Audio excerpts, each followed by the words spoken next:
আসসালামু আলাইকুম। আমি কিছু কথা বলবো, বিবেকের তাল আমাদের বলতে হবে কথাগুলো আশা করি আপনারা শুনবেন। আমাদের বাংলাদেশে যারা রাজনীতি করে তাদের দেখলে অনেক মায়া লাগে না, কারণ এরা যখন ক্ষমতা থাকে দুনিয়ায় যত অপকর্ম আছে করে বেড়াবে, আর ক্ষমতা ছেড়ে দিলে এদের কেউ রাস্তাঘাটে মরে, কেউ জেলখানায় যায়, কেউ দেশ ছেড়ে পালায়। এই দৃশ্যগুলো দেখলে আমার অনেক মায়া লাগে।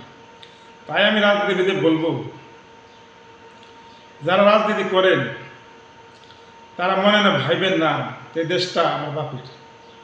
যে কোনো দল বলেন, কিছু কিছু প্রত্যেকটা দল মনে করে কি এই দল আমার, এই দেশটা আমার, আমি রাজত্ব করব, এই দেশে কোনো কারোর এই রাজনীতি করার অধিকার নেই।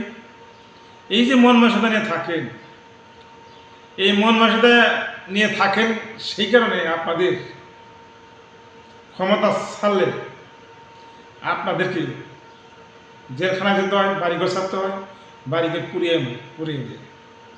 এগুলো কখনো করবেন না। এই দেশের সবাই, এই দেশের রাজনীতি করার সবার অধিকার আছে, শুধু আপনার না। এই দেশের রাজনীতি সবাই করে, মানা নাই, কিন্তু মানুষকে ভালোবাসতে হবে, মানুষ পাশে গিয়ে দেখতে হবে। আপনারা ক্ষমতা পেলে আপনারা যত অপকর্ম করে দেবেন, আপনাদের জন্য আইন নাই। আর যারা আপনাদের বিরুদ্ধে থাকে তাদের জন্য সব কিছু আইন রেডি হয়ে বসে থাকে, আদালত বসে থাকে। আদালতের আইন অনুযায়ী বিচার হয় না। আপনাদের যারা ক্ষমতা থাকে তারা যেটা বলবে সেটাই আইন। কাগজে শাস্তি দেওয়ার প্রয়োজন হয়, তার কোনো অপরাধ না থাকলে তাকে আপনাদের হুকুম মাধ্যমে শাস্তি প্রদান করে।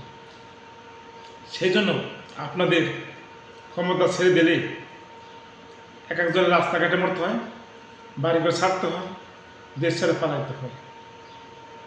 আপনারা ক্ষমতা থাকেন না, আমি অপরাধ করবো না, দেখি না আমার কেউ শাস্তি প্রদান করে না।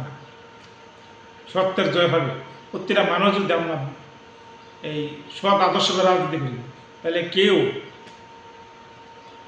আমরা রাস্তাঘাটে মরতে হবে না, আমাদের দেশ ছেড়ে পালাইতে হবে না, জেলখানায় যেতে হবে না। আর আমি বাংলাদেশে কিছু রাজনীতিবিদ আছে নতুন করে জন্ম নিছে, এদের কথা শুনলে মনে হয়